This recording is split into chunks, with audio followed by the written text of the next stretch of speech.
Selamat malam, Bapak, Ibu, saudara-saudari yang dikasihi Tuhan. Malam hari ini kita akan beribadah bersama. Tapi karena bulan ini adalah bulan September, di mana adalah juga merupakan bulan Kitab Suci Nasional, maka selama 4 pertemuan ke depan kita akan mengadakan pendalaman Kitab Suci yang memiliki tema mewartakan kabar baik di tengah krisis iman dan identitas. Kita akan bagi dalam 4 pertemuan.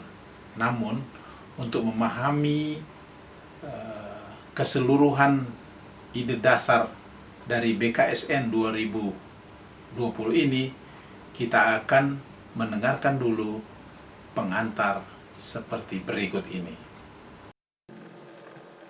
Identitas merupakan kesadaran akan siapa diri kita, dan kesadaran ini akan mempengaruhi bagaimana kita menjalani kehidupan, bagaimana kita bertindak, bersikap, dan berbicara.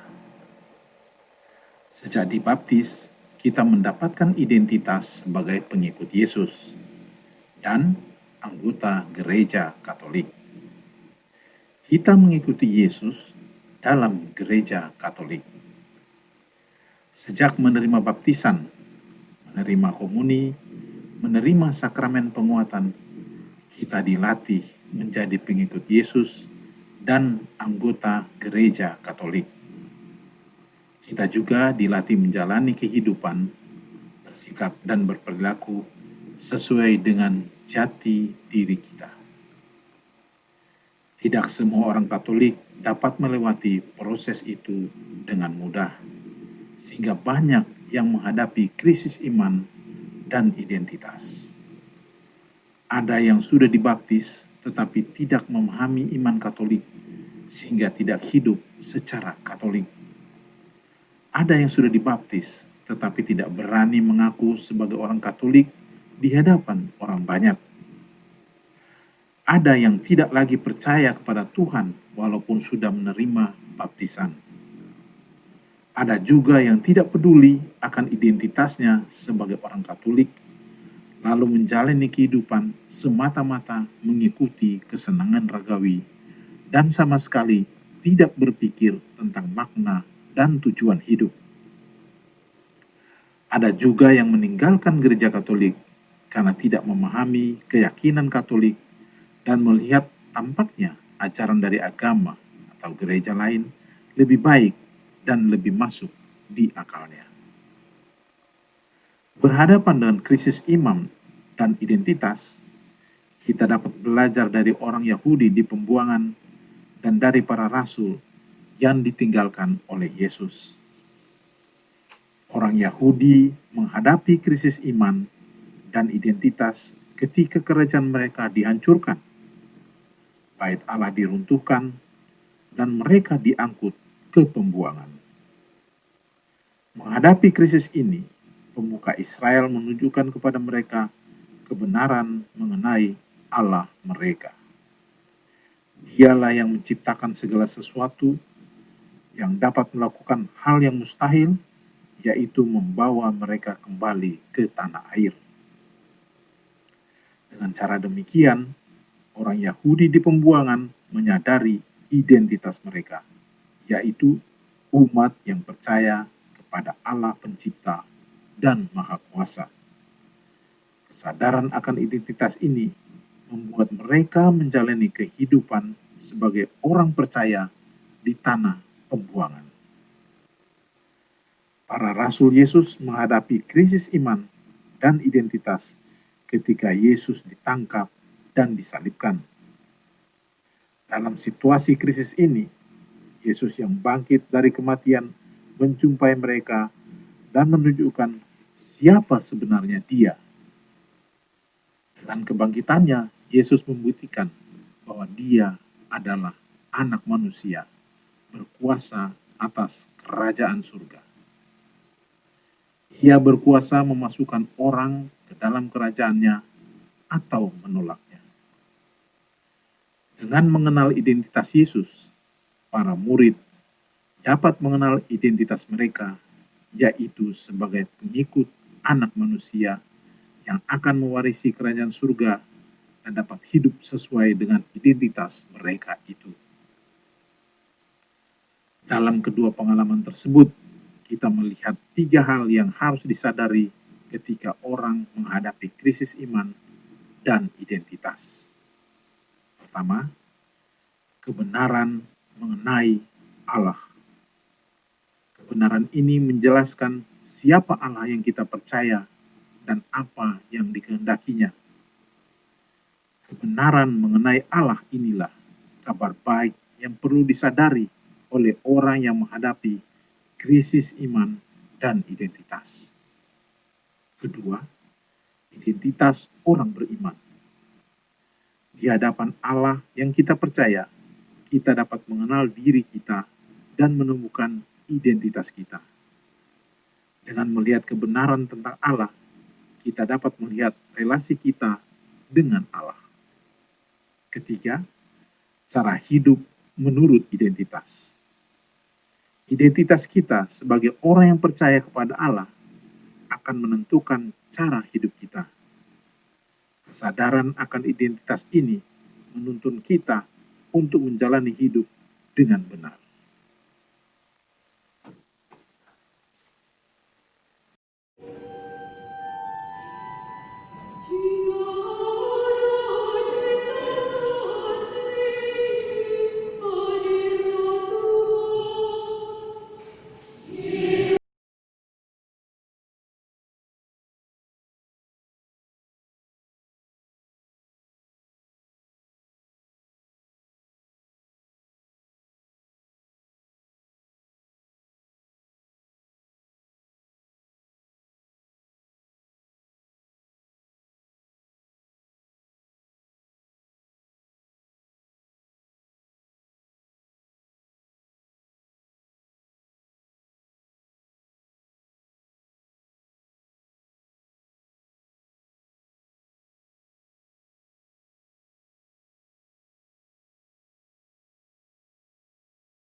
Dalam nama Bapa dan Putra dan Roh Kudus. Amin.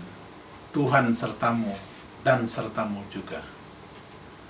Bapak, Ibu, saudara-saudari yang dikasihi Tuhan, sebagaimana dikatakan tadi, bahwa mulai malam ini kita akan mendalami kitab suci sehubungan dengan bulan kitab suci nasional 2020. Kita akan mendalami teks-teks kitab suci yang merupakan kabar baik bagi orang-orang yang sedang menghadapi krisis iman dan identitas. Dalam kabar baik ini kita akan melihat kebenaran mengenai Allah yang kita imani dan memahami identitas kita di hadapan Allah. Dan dengan pemahaman ini kita akan bertingkah laku dan berperilaku sesuai dengan identitas kita. Marilah kita buka pertemuan ini dengan doa pembukaan. Allah yang Maha Kasih, puji dan syukur kami haturkan kepadamu karena segala berkat-Mu, terutama karena Engkau telah mengasihi kami. Kami hendak mendengarkan sabda-Mu yang mengajak kami untuk melihat Dikau sebagai kasih. Kami mohon utuslah Roh Kudus-Mu untuk membantu kami memahami sabda-Mu, dan berikanlah kami kesanggupan untuk mengasihi Dikau dan sesama di dalam kehidupan kami setiap hari. Demi Kristus, Tuhan dan pengantara kami. Amin. Bapak, Ibu, dan saudara-saudara yang dikasihi Tuhan, marilah kita menyimak bacaan kita pada malam hari ini yang diambil dari 1 Yohanes 4 ayat 7 sampai 21. Saudara-saudaraku yang kekasih, marilah kita saling mengasihi, sebab kasih itu berasal dari Allah. Dan setiap orang yang mengasihi lahir dari Allah dan mengenal Allah. Barang siapa tidak mengasihi, ia tidak mengenal Allah, sebab Allah adalah kasih. Dalam hal inilah kasih Allah dinyatakan di tengah-tengah kita, yaitu bahwa Allah telah mengutus anaknya yang tunggal ke dalam dunia supaya kita hidup olehnya. Inilah kasih itu. Bukan kita yang telah mengasihi Allah, tetapi Allah yang telah mengasihi kita dan telah mengutus anaknya sebagai pendamaian bagi dosa-dosa kita. Saudara-saudaraku yang kekasih, jikalau Allah sedemikian mengasihi kita, maka haruslah kita juga saling mengasihi. Tidak ada seorang pun yang pernah melihat Allah. Jika kita saling mengasihi, Allah tetap di dalam kita dan kasih-Nya sempurna dalam kita. Demikianlah kita ketahui bahwa kita tetap berada di dalam Allah dan Dia di dalam kita. Ia telah mengaruniakan kita mendapat bagian dalam Roh-Nya. Dan kami telah melihat dan bersaksi bahwa Bapa telah mengutus anaknya menjadi juru selamat dunia. Barang siapa mengaku bahwa Yesus adalah anak Allah, Allah tetap berada di dalam dia dan dia di dalam Allah. Kita telah mengenal dan telah percaya akan kasih Allah kepada kita. Allah adalah kasih, dan barang siapa tetap berada di dalam kasih, ia tetap berada di dalam Allah dan Allah dalam dia. Dalam hal inilah kasih Allah sempurna di dalam kita, yaitu kalau kita mempunyai keberanian percaya pada hari penghakiman, karena sama seperti Dia, kita juga ada di dalam dunia ini. Di dalam kasih tidak ada ketakutan. Kasih yang sempurna melenyapkan ketakutan, sebab ketakutan mengandung hukuman, dan barang siapa takut, ia tidak sempurna di dalam kasih. Kita mengasihi karena Allah lebih dulu mengasihi kita. Jikalau seorang berkata aku mengasihi Allah dan ia membenci saudaranya, maka ia adalah pendusta. Karena barang siapa tidak mengasihi saudara yang dilihatnya, tidak mungkin mengasihi Allah yang tidak dilihatnya. Dan perintah ini kita terima dari Dia. Barang siapa mengasihi Allah, ia harus juga mengasihi saudaranya. Demikianlah sabda Tuhan. Syukur kepada Allah.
Bapak, Ibu, saudara-saudari yang dikasihi Tuhan, kita telah mendengar sabda Tuhan barusan.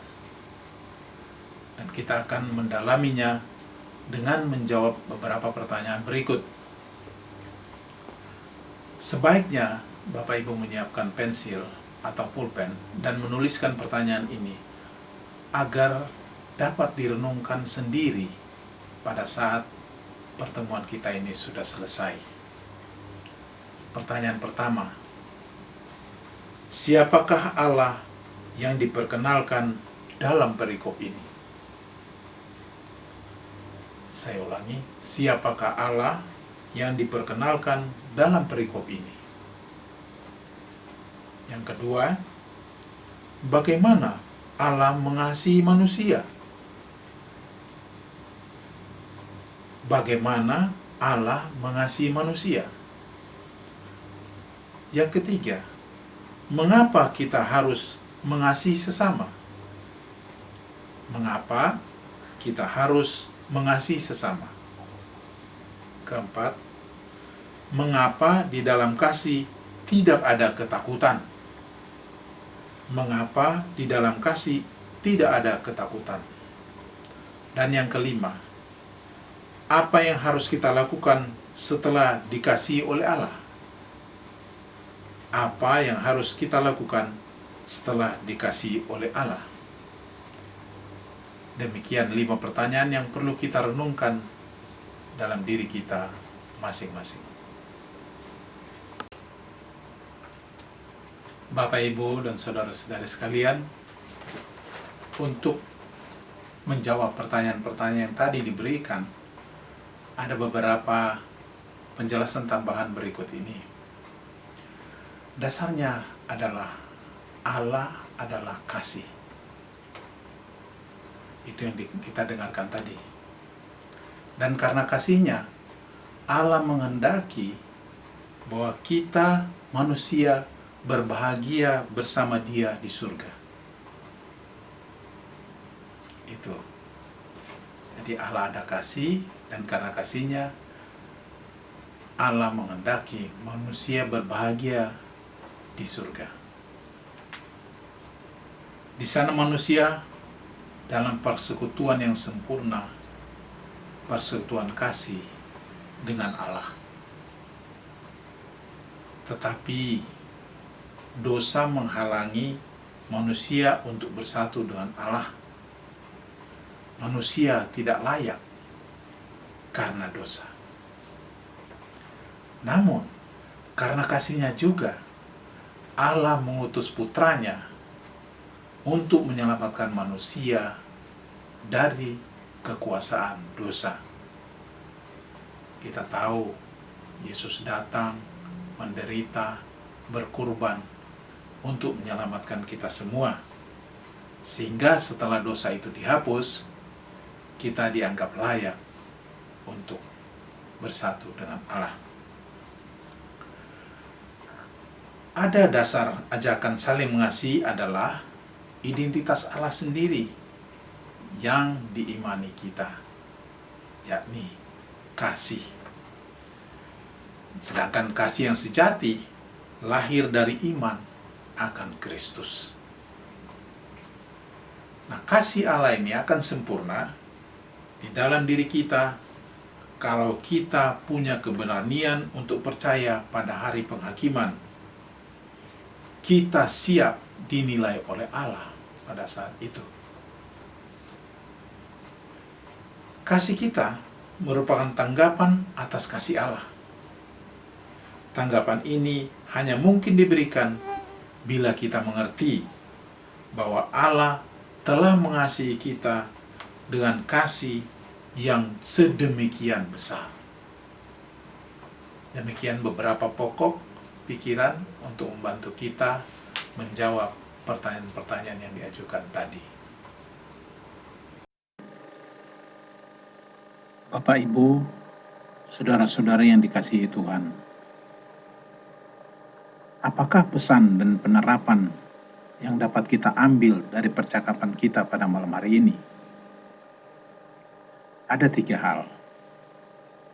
Pertama, kabar baik untuk manusia. Allah adalah kasih.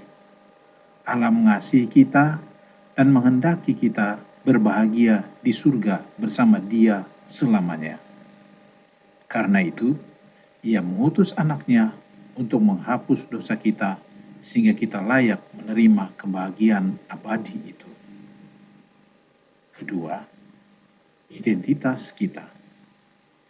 Inilah identitas kita sebagai orang Katolik. Kita peroleh dari Allah yang kita percaya.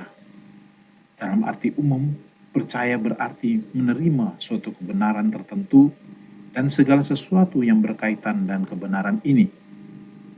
Karena itu, kita perlu memiliki pemahaman yang benar mengenai Allah yang kita percaya. Ketiga, cara hidup kita. Sebagai orang yang dikasihi Allah, kita pun mengasihi sesama. Dalam kasih, tidak ada hitungan bisnis mengenai untung dan ruginya mengasihi seseorang. Kasih itu bukan soal kata atau lidah, tetapi soal perbuatan. Orang yang mengasihi sesama menghendaki orang yang dikasihinya berbahagia, dan ia berani berkurban demi kebahagiaan orang yang dikasihinya itu. Bapak, Ibu, dan saudara-saudara sekalian, setelah kita mendengarkan pesan dan penerapannya, mari kita lebih lanjut merenungkan dengan dua pertanyaan berikut ini. Pertama, hal-hal yang dapat membantu mengingat kasih Allah kepada kita melalui kematian Yesus di kayu salib. Kedua, tindakan yang dapat menunjukkan bahwa kita adalah orang yang dikasihi oleh Allah. Itu dua pertanyaan untuk direnungkan lebih lanjut oleh kita masing-masing.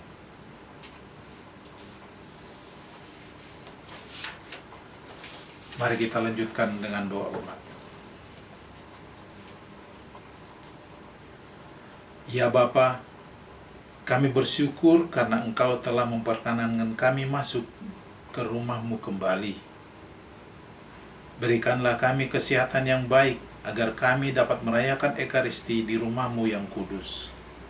Kami mohon, kabulkanlah doa kami ya Tuhan.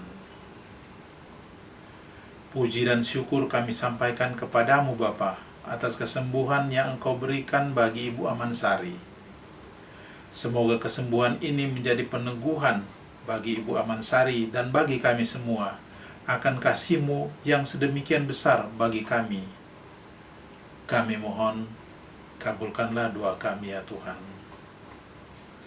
Ya Bapa, kami mohon berkat dan penyertaan-Mu bagi cucu-cucu Ibu Amansari, bagi Gatot di Manado, bagi Valentino di Mamuju.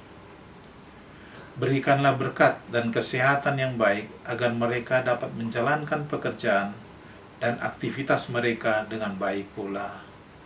Kami mohon, kabulkanlah doa kami ya Tuhan.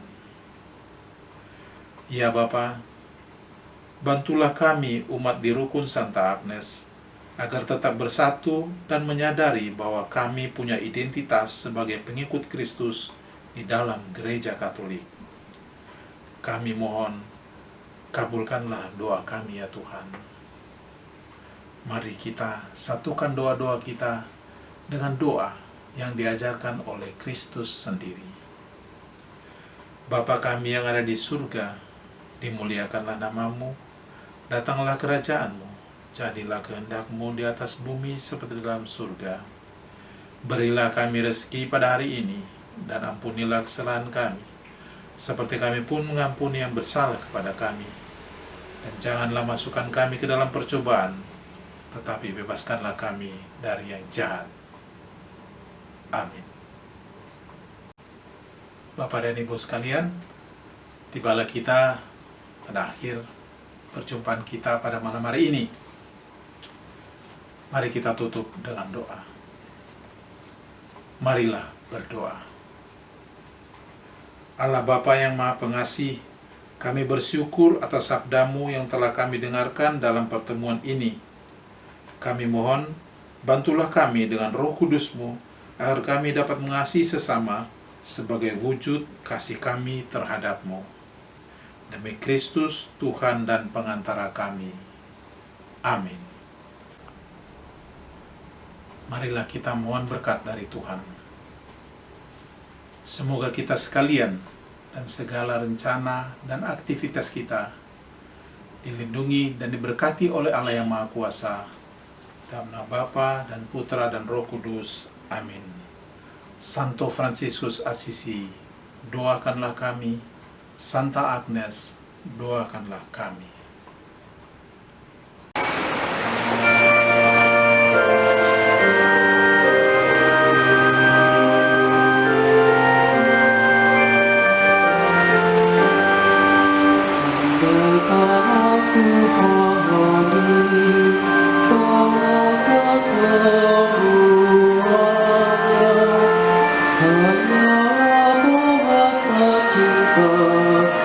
Kunci setiap hati.